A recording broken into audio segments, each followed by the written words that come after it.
Episodio 1. La llamada de Lucía. A las 3:33 de la madrugada. El teléfono público del bosque volvió a sonar. Durante años. Nadie lo había tocado. Estaba oxidado. Cubierto de musgo. Sin línea ni energía. Un artefacto muerto. Pero esa noche, su timbre atravesó la niebla como un grito desesperado. Teresa abrió los ojos de golpe.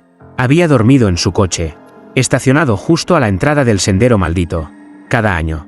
El mismo ritual, regresar al lugar donde Lucía, su hija de 12 años, desapareció sin dejar rastro. Esa llamada no podía ser real, pero sonó otra vez. Y otra, como si el bosque la desafiara. Teresa caminó hacia el claro, los pies hundiéndose en la tierra húmeda, los árboles cerrándose a su alrededor como testigos silenciosos. El poste del teléfono se alzaba entre las sombras, inclinado, pero aún de pie, y el auricular colgaba, oscilando levemente, como si alguien acabara de usarlo. El timbre sonó una vez más. Teresa extendió la mano, temblando. Lo tomó. ¿Hola? No hubo respuesta. Solo estática. Un murmullo leve. Luego, una voz que no escuchaba desde hacía 12 años. Mamá. El mundo se le detuvo. Era Lucía. Lo sabía. No había duda. Ni el tiempo, ni la distancia, ni la muerte podían imitar esa voz. Lucía, ¿eres tú? ¿Dónde estás? No puedo quedarme mucho. Me dejaron hablar esta vez, porque saben que vendrías. ¿Quién es? ¿Dónde estás? Mi amor, no sé dónde es. Aquí no hay cielo, ni reloj. Solo voces.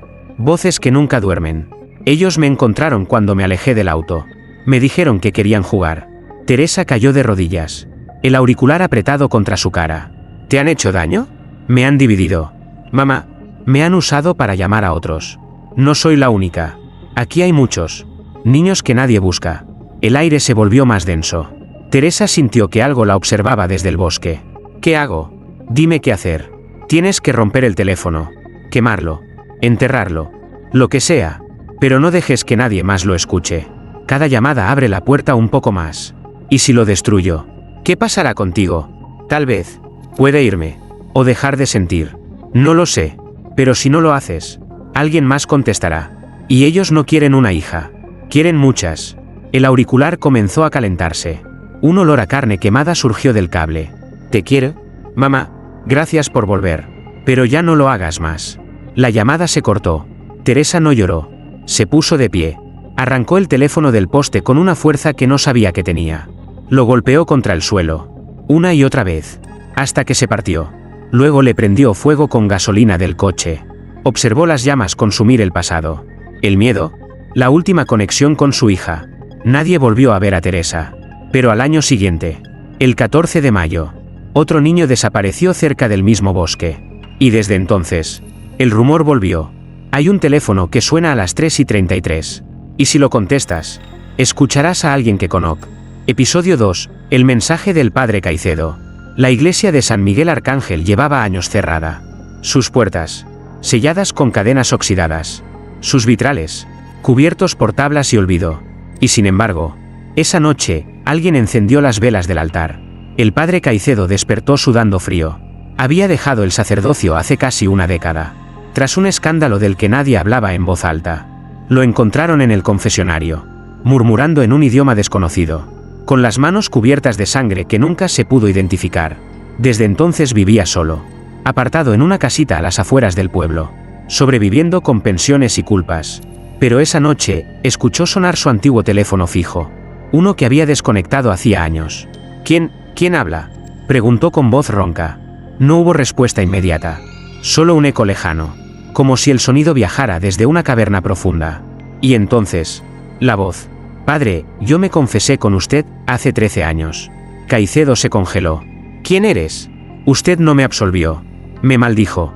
El cura apretó el auricular. Eso no es cierto. Yo tenía 13 años. Le conté lo que escuchaba en la capilla por las noches. Las risas. Los cantos al revés. Las velas encendiéndose solas. Le dije que alguien me hablaba desde el altar, que el teléfono del confesionario sonaba sin parar. Basta. Eso fue una alucinación. Usted me encerró. Dijo que era un instrumento del diablo. Que yo era el culpable. Silencio. Un silencio que pesaba como tierra sobre un ataúd. ¿Qué quieres de mí?, preguntó Caicedo, temblando. Vuelva a la iglesia. Hay algo que debe escuchar. Una llamada que lleva esperando 13 años. Caicedo colgó, pero el teléfono volvió a sonar. 1, 2, 3 veces, hasta que, vencido por el miedo o por la culpa, el sacerdote se vistió y salió rumbo a la antigua parroquia. El candado cayó al suelo sin llave. Las puertas se abrieron como si nunca hubieran estado cerradas. Dentro, el aire olía a incienso viejo y carne podrida. Las velas estaban encendidas, y el confesionario tenía la puerta entreabierta. Dentro, el teléfono negro, con el cable enredado como una serpiente, sonaba sin pausa. Caicedo entró, se sentó, descolgó el auricular. La voz volvió, pero ya no era la del muchacho, era la suya, su propia voz, más joven, más arrogante, más fanática. Te confieso, padre Caicedo, que nunca creí en el infierno, hasta que lo oí llamar por teléfono. Y tú fuiste el que contestó primero. El auricular se derritió en su mano. La madera del confesionario se cerró de golpe, y el eco de su grito nunca salió del templo. Al día siguiente, un grupo de curiosos encontró la iglesia abierta. El confesionario ardía lentamente, pero no se consumía. Y desde dentro, sonaba el timbre de un teléfono. Uno que nadie recordaba haber instalado jamás. Episodio 3. Los hermanos Soto. Los Soto eran la familia perfecta del barrio. Casa con jardín. Domingo de misa. Fotos familiares alineadas en la pared. Un modelo de decencia. De éxito. De mentira. El secreto comenzó a desmoronarse una noche de tormenta. El hermano menor, Iván, estaba solo en casa cuando el teléfono del garaje, un viejo aparato beige que nadie usaba, comenzó a sonar. Era imposible. Estaba desconectado desde que su padre murió, hace 20 años. Iván lo sabía porque fue él quien, con solo 7 años, encontró el cuerpo sin vida de su padre colgado en el mismo garaje. O al menos, eso fue lo que siempre dijeron. El timbre insistía. 3 veces. 4. 5. Iván bajó las escaleras. Cada paso más pesado. El garaje olía a humedad y gasolina vieja. La lámpara parpadeaba. El teléfono seguía sonando. Lo contestó. ¿Iván? Preguntó una voz áspera. Familiar. ¿Quién habla? Pensé que eras el inteligente, el que sabría que no fue un suicidio. Silencio. Papá. La voz rió. Con un sonido seco. Quebrado. No me maté. Me mataron. Y tú estabas ahí. ¿Recuerdas? Los recuerdos golpearon como ladrillos. La puerta del garaje entreabierta. El grito de mamá. El llanto de su hermano mayor, Gabriel. Y un susurro que le dijeron que nunca repitiera. Fue un accidente, murmuró Iván. Fue una decisión, corrigió la voz. Y Gabriel fue quien apretó el nudo. El auricular se calentó en su mano. ¿Por qué me llamas ahora? Porque esta familia necesita decir la verdad. Porque Gabriel va a hacerlo de nuevo. ¿A quién? A tu hijo. Esta noche. En el mismo garaje. Ya empezó a prepararlo. Iván soltó el teléfono y corrió. Entró a la casa de su hermano sin llamar. Subió las escaleras. Y lo encontró. Gabriel. De pie. Con la misma cuerda de hace 20 años en las manos. Su sobrino de 8 años. Dormido en el sofá. Con los ojos vendados. ¿Qué estás haciendo? Gabriel lo miró. Sus ojos no eran de un hombre. Eran de algo que no dormía desde hace 2 décadas. Papá me sigue hablando. Iván. Él no ha terminado con nosotros. La luz se apagó. Un grito cortó la noche. Nadie volvió a ver a Gabriel. Iván denunció todo. La prensa dijo, crisis mental. El barrio dijo, cosas de familia. Pero algunos vecinos juran que, cuando caminan cerca del garaje de los Soto, aún pueden oír un teléfono sonar. Y si alguien se atreve a contestar, la voz siempre pregunta, ¿tú también vas a mentir? Episodio 4. La voz de los niños. El orfanato de Santa Rosana fue clausurado en 1996. Dicen que por falta de fondos. Dicen que por malas condiciones. Pero los que vivieron cerca saben que fue por algo más. Nadie olvidó la última noche. Los gritos. Las luces parpadeando. Y lo más aterrador, las llamadas. Los vecinos aseguraban que, desde las 3 de la madrugada, todos los teléfonos públicos de la zona sonaban al mismo tiempo. Al contestar, solo se oían risas. Risas infantiles, pero no alegres. Risas como de niños jugando, con algo que no debía existir. 28 años después, el edificio sigue en pie, podrido, silencioso y maldito, hasta que Clara llegó. Era una periodista de podcast especializado en lugares abandonados. Audaz, cínica, amante del horror. Ella no creía en fantasmas. Creía en rating. Entró con una grabadora, una linterna, y su teléfono con la cámara encendida. Todo estaba siendo transmitido en directo. ¿Quién tuvo miedo de unos niños huérfanos?, dijo, cruzando el pasillo principal. El aire olía a papel mojado y leche podrida. Las cunas aún estaban en su sitio. Los dibujos en las paredes, aunque cubiertos de moho, mostraban rostros sin ojos y figuras sosteniendo teléfonos. En la sala común encontró lo impensable. Un teléfono de pared, rojo, colgado torcido, conectado a nada. Y entonces, sonó. Clara tragó saliva. Su chat en vivo explotó. Contesta. Hazlo por los views. Tomó aire. Descolgó. Hola. Risas. ¿Quién está ahí? Más risas. Y una voz infantil susurró. ¿Quieres jugar con nosotros? Clara. La periodista se congeló. ¿Cómo sabes mi nombre? Porque tú eras una de nosotros. ¿Qué estás diciendo? Naciste aquí. Fuiste adoptada. ¿Te fuiste? Nosotros no. Clara temblaba. No recordaba nada. Su madre siempre le dijo que era adoptada en un hospital privado. Nunca un orfanato. Ven a ver tu cama. Está en la habitación 7. Aún huele a ti. El teléfono se colgó solo. Clara, movida por algo que no entendía, caminó. El pasillo parecía más largo, las puertas más cerradas, y la número 7, abierta. Dentro, una cuna oxidada, un peluche de conejo, y sobre el colchón, una foto quemada en las esquinas. Clara la alzó. Era ella, un bebé, sostenida por una monja sin rostro. Y detrás de la puerta, otro teléfono comenzó a sonar. Clara giró, lo miró, y antes de contestar, dijo, solo quiero saber la verdad. Contestó. La voz ya no era infantil. La verdad es que nunca debiste volver. La puerta se cerró. La transmisión se cortó. El público pensó que era parte del show, hasta que alguien fue a buscarla. Y solo encontró su teléfono, grabando en bucle, el sonido de niños riendo. Episodio 5, no cuelgues. Mara nunca contestaba llamadas desconocidas. Era una regla, una superstición personal, una defensa contra el mundo exterior. Hasta esa noche, estaba sola en casa. Lluvia, cortocircuitos y silencio. El teléfono fijo sonó a las 3:33. Un detalle absurdo. Mara ni siquiera tenía línea contratada. Lo dejó sonar. 10 timbres. 20, 30. Y luego, dejó de sonar. Mara suspiró. Se dijo que era una interferencia. Que a veces, los aparatos viejos simplemente fallan. Pero entonces, el teléfono móvil vibró. Número desconocido. Y un mensaje. Contesta el otro. O alguien morirá. Sintió un escalofrío en la nuca. El fijo volvió a sonar. Descalza, con el corazón golpeando como tambor, caminó hacia la cocina donde estaba colgado el aparato. Contestó. Hola. Una voz susurrante respondió. Gracias por atender. Mar, ahora escucha bien. No puedes colgar. No puedes dejar que la llamada se corte. Mientras sigas escuchando, estarás a salvo. ¿A salvo de qué? De lo que ya está dentro de tu casa. Mara tragó saliva. La puerta principal se abrió con un chirrido suave, aunque ella la había cerrado con doble seguro. ¿Qué quieres de mí?, preguntó. Solo tu atención. Tu miedo nos alimenta. Pero si cuelgas, la atención se convertirá en carne. En la línea, se oían otros susurros. Voces superpuestas. Risas de niños. Un coro imposible. Mara caminó por la casa. El teléfono fijo en mano, pegado al oído.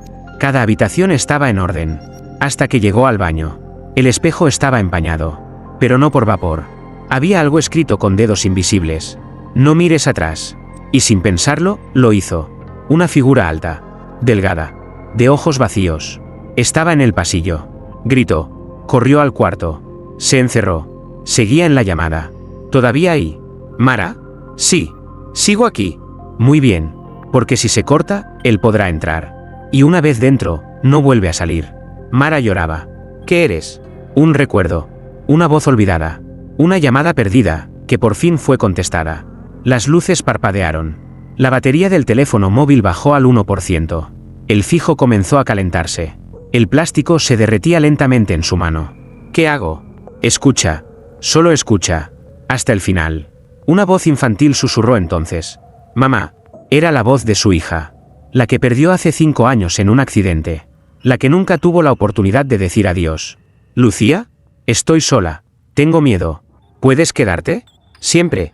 Y colgó. La casa quedó en silencio. Nada se movía. Nada respiraba. Al día siguiente, encontraron a Mara dormida. Con una sonrisa. El teléfono fundido en sus manos. Y las palabras gracias por no colgar escritas en la pared con ceniza. Episodio 6, número desconocido. Nicolás Araya era periodista, investigador, escéptico. Había dedicado su carrera a desmontar mitos, leyendas, mentiras populares. Y en su nuevo podcast, había prometido exponer la historia del teléfono maldito. Ese que, según los rumores, sonaba a las 3:33.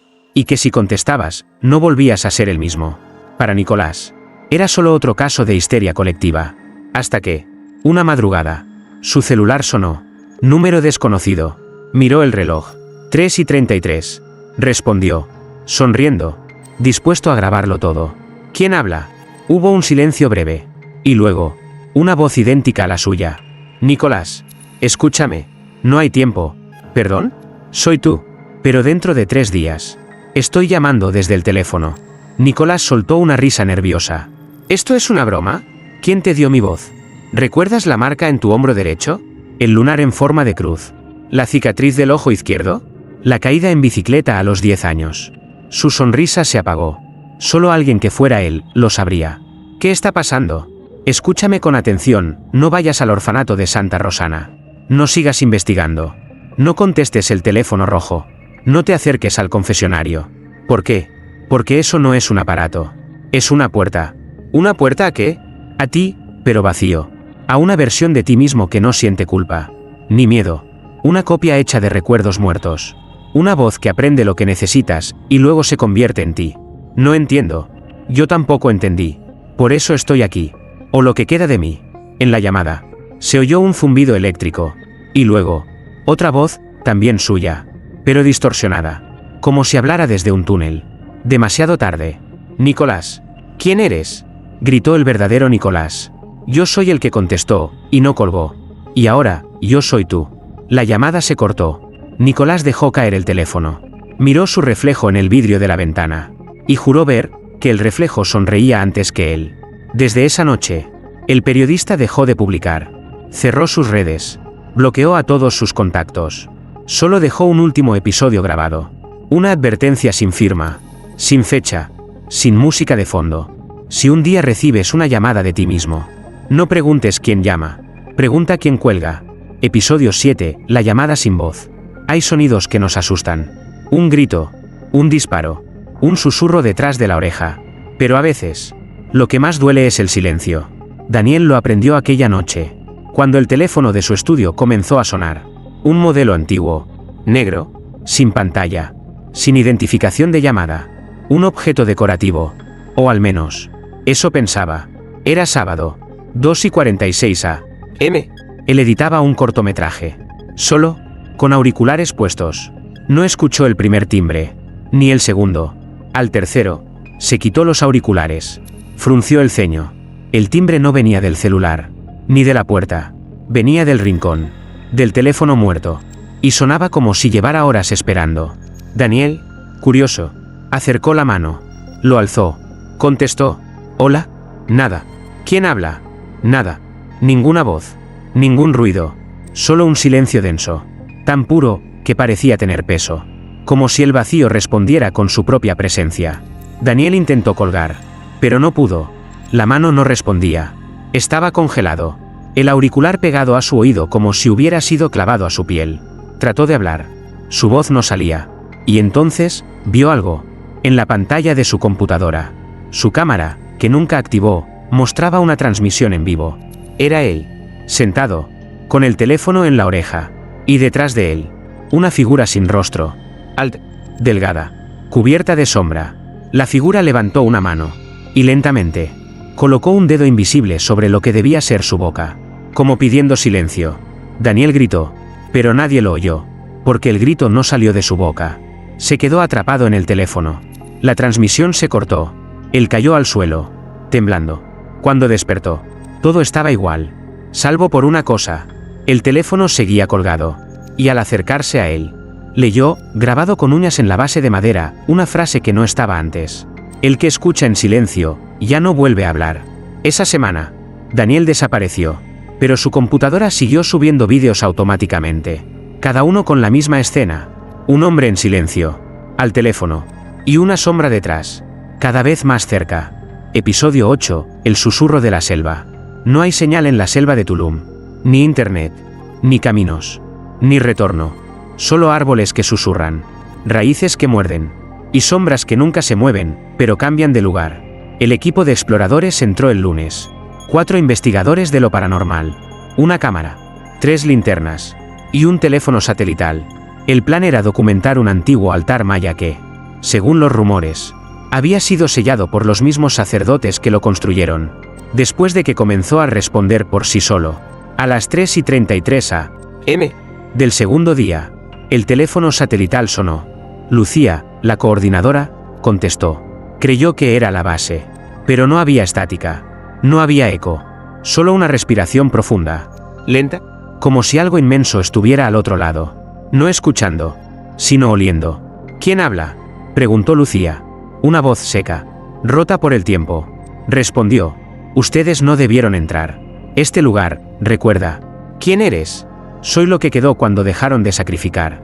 Lo que vive entre los árboles y se alimenta del miedo de los que se pierden. Lucía se alejó del campamento. Sin darse cuenta. Caminaba con el teléfono pegado al oído. Hipnotizada por la voz. ¿Qué quieres? Quiero que escuches. Y entonces, el susurro. No era una palabra. Era un sonido primitivo. Una frecuencia que no hablaba al oído, sino al hueso. Lucía cayó de rodillas, sangrando por la nariz. El equipo la encontró horas después, en trance, murmurando algo en una lengua que ninguno reconocía. La grabación del teléfono se guardó en la memoria interna. Cuando regresaron, solo 3 de los 4 la analizaron. El audio era imposible. Miles de voces superpuestas. Gritos, cantos, risas de niños. Y entre todo eso, una frase repetida, con tono grave y eterno.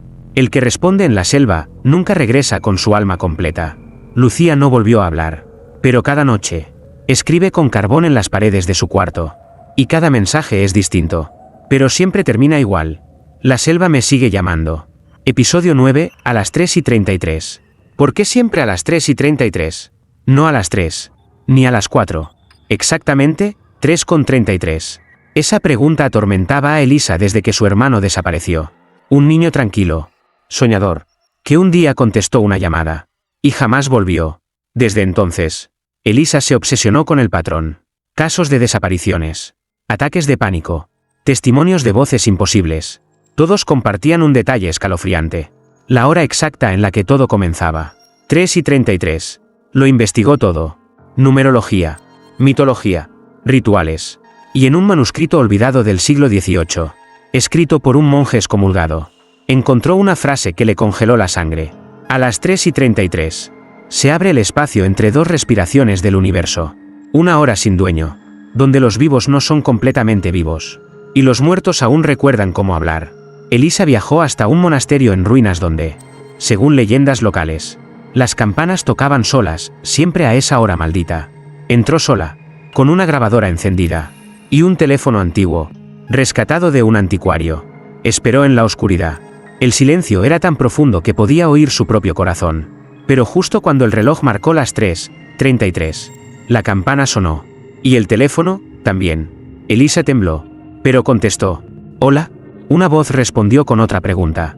¿Te has dado cuenta que todos los relojes del mundo se detienen? Por un segundo. ¿A esta hora? ¿Quién eres? Soy lo que queda entre el último latido y el siguiente.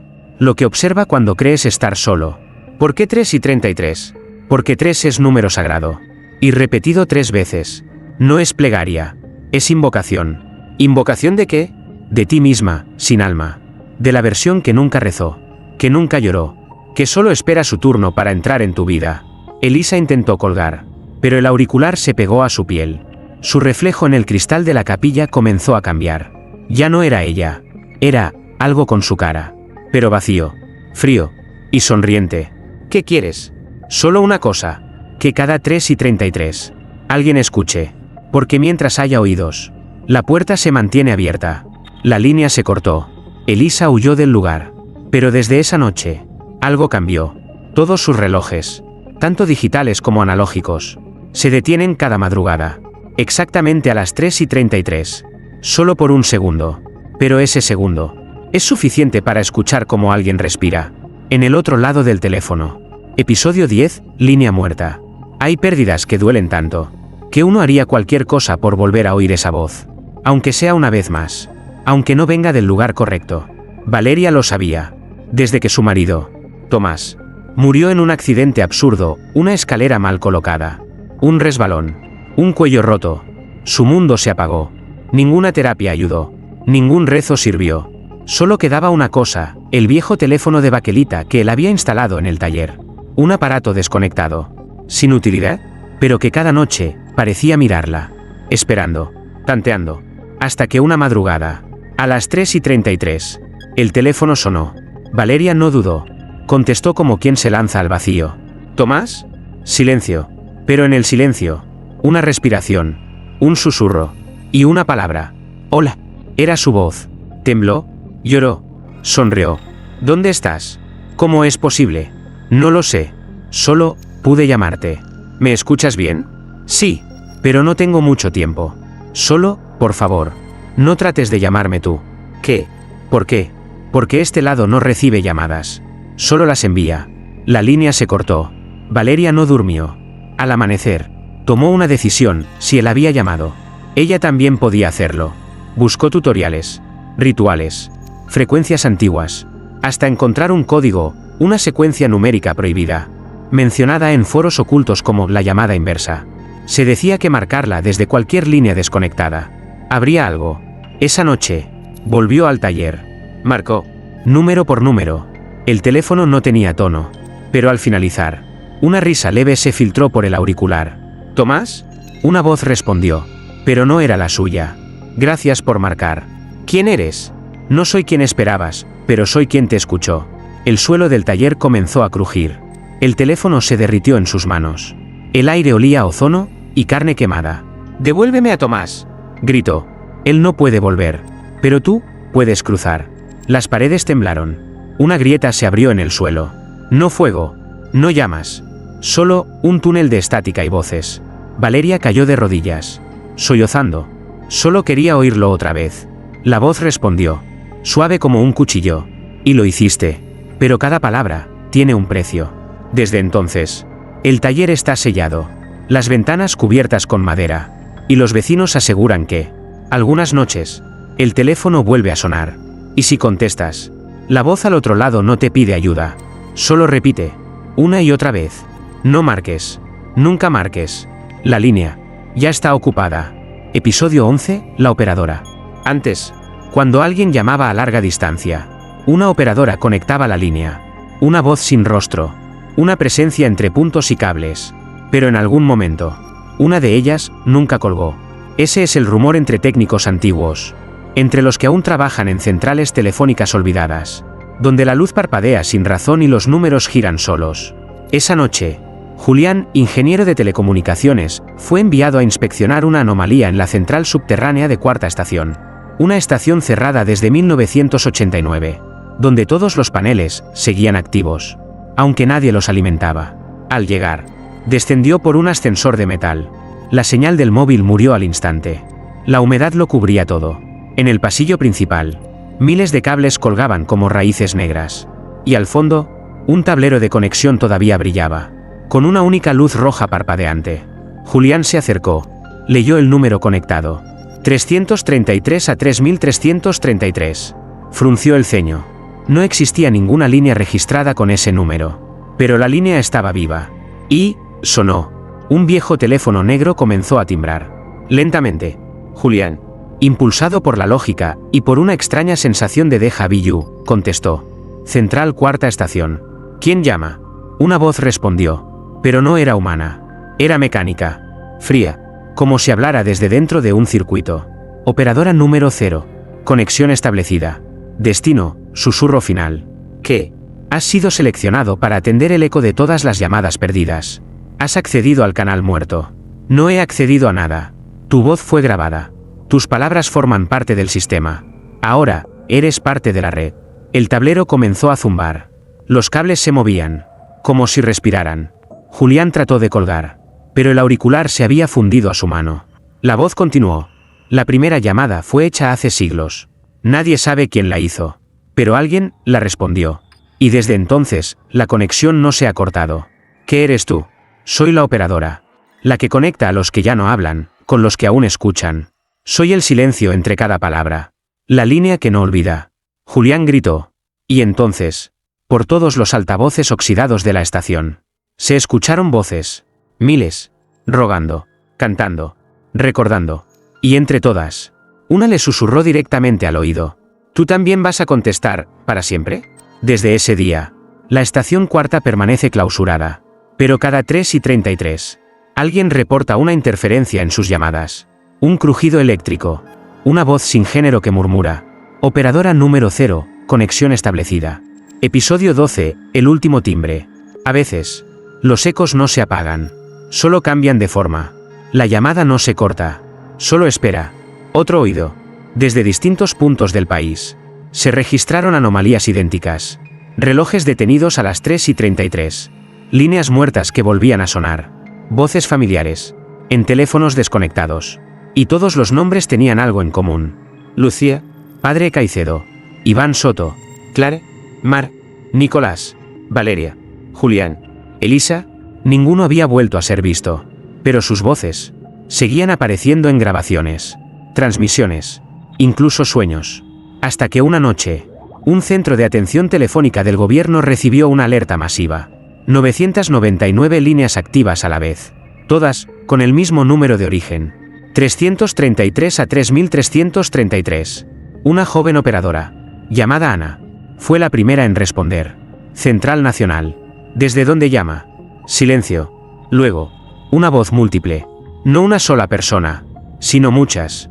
Como si cada alma atrapada hablara a la vez. Quedan 3 timbres. ¿Perdón? 3 timbres, antes de que se cierre el ciclo. Y el último que conteste, decidirá si el eco continúa. O si por fin se apaga. Ana tragó saliva. ¿Qué ciclo? El de los que escuchan sin entender. El de los que rezan sin fe. El de los que contestan, sin saber el precio. En ese momento, una tras otra, las pantallas comenzaron a llenarse de nombres ya conocidos. Clips de voz. Registros incompletos. Fragmentos de las llamadas pasadas. Lucía diciendo, gracias por no olvidarme. El padre Caicedo susurrando, yo también me confesé. La risa de los niños. El susurro de la selva. La advertencia de no marcar. El número sin voz. La operadora que nunca colgó. Todo estaba allí. Un mapa de ecos. Un tejido de voces rotas. Ana, horrorizada, preguntó, ¿por qué yo? La respuesta fue clara. Crue. Final. Porque aún no has contestado. Y tú, eres el último timbre. El auricular vibró en su mano. 3 timbres. 1, 2, 3. Ana lo levantó. Y antes de que pudiera decir una palabra, la oscuridad habló por ella. Episodio 13, el origen de la llamada. Mucho antes de que existiera el teléfono, ya había una voz buscando ser escuchada. En los monasterios más antiguos, los monjes hablaban de un sonido. No un canto. No un lamento. Un timbre. Dicen que el primero lo escuchó un hombre ciego. En el siglo IX. En una celda subterránea. Mientras rezaba solo. El sonido no venía de ningún objeto. Pero resonaba dentro del pecho. Como si el alma misma estuviera siendo llamada, por otra. Ese monje desapareció. Solo dejó una frase, tallada con sangre en el muro de su celda. Contesté, pero quien habló, ya no era Dios. Desde entonces, la historia fue repetida, reescrita, escondida, hasta que, en 1876, Graham Bell inventó el teléfono. Lo que pocos saben, es que no fue el primero. En documentos censurados por la Iglesia Ortodoxa y la Logia Templaria de Baviera, se habla de un prototipo creado mucho antes. Un artefacto llamado la campana del vínculo. Una línea entre mundos, entre el ahora y lo que no debía nombrarse. Quien la activó, lo hizo por amor, por dolor, por desesperación. Y lo que respondió, nunca colgó.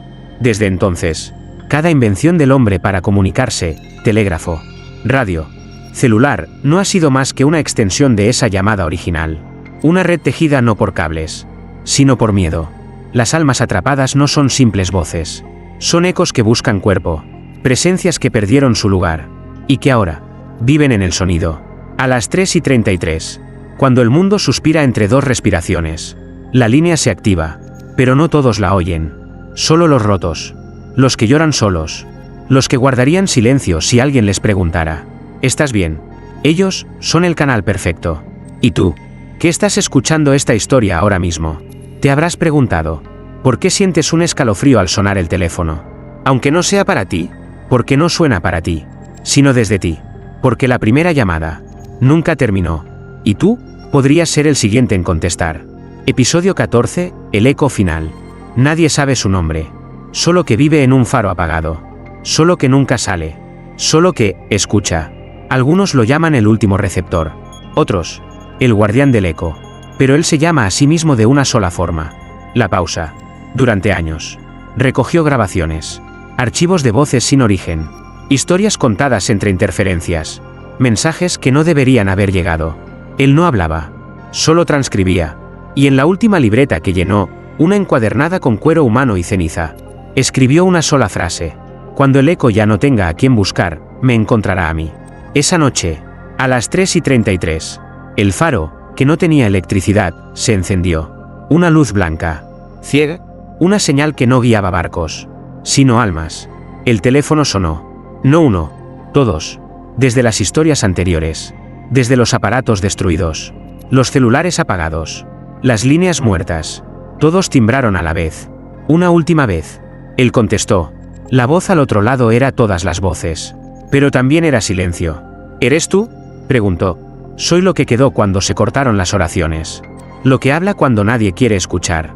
Soy el eco que fingiste no oír, pero que te nombró en cada timbre. ¿Qué quieres? Decisión. ¿Qué tipo de decisión? Apagar la red. Cerrar la línea. Silenciar el eco. Asumir el relevo. Ser la voz que llama. Ser la próxima pausa. Él guardó silencio. La luz del faro parpadeaba. Sus dedos acariciaban las páginas de todas las historias anteriores. Lucía, el padre Caicedo, Iván, Clara, Nicolás, Valeria. Todos estaban ahí, presos, susurros sin carne, esperando juicio. Y entonces, respondió: yo no colgaré, pero tampoco seguiré llamando. La línea crujió. El eco titubeó. Por primera vez, no supo qué hacer. Entonces, ¿qué serás? Seré la grieta. El fin del ruido. El guardián del último silencio. La llamada se cortó. La luz del faro se extinguió. Y desde entonces, ningún teléfono ha vuelto a sonar a las 3:33. Solo un leve murmullo, como de alguien que respira, esperando que alguien, en algún lugar, se atreva a volver a marcar. Episodio 15, nadie contesta. No ha sonado ningún teléfono en 33 días. Las líneas están mudas. Los dispositivos, inertes. Las noches, vacías de eco. Y sin embargo, el mundo no está en paz. En las ciudades, la gente siente que algo falta. No saben qué. Solo una ausencia que les raspa por dentro. En el norte, un niño dibuja teléfonos sin cables. En el sur, una anciana despierta a las 3:33 todos los días. Llora, pero no sabe por qué. En un centro de datos abandonado, las pantallas siguen mostrando el mismo mensaje. Conexión suspendida. Receptor en pausa. El guardián del eco cumplió su palabra. No llama. No responde. Solo observa. Pero los susurros no mueren. Solo cambian de forma. Aparecen en el zumbido de los postes de luz. En el crujir de las maderas. En los sueños donde un timbre suena. Pero nadie tiene manos para contestar. La red está dormida. No muerta. Solo esperando. Porque siempre hay uno. Uno que no sabe. Uno que encuentra un aparato viejo en un mercado de pulgas. Uno que lo lleva a casa, por curiosidad. Uno que lo conecta. Uno que escucha el primer clic. Y sonríe. Y entonces, desde la profundidad del tiempo, una línea invisible se tensa. Una chispa. Un murmullo. Un timbre. Uno solo. Y el mensaje no cambia. Asterisco asterisco, esta es una llamada desde el silencio. Si contestas, ya no serás solo oyente. Serás la historia. Asterisco asterisco,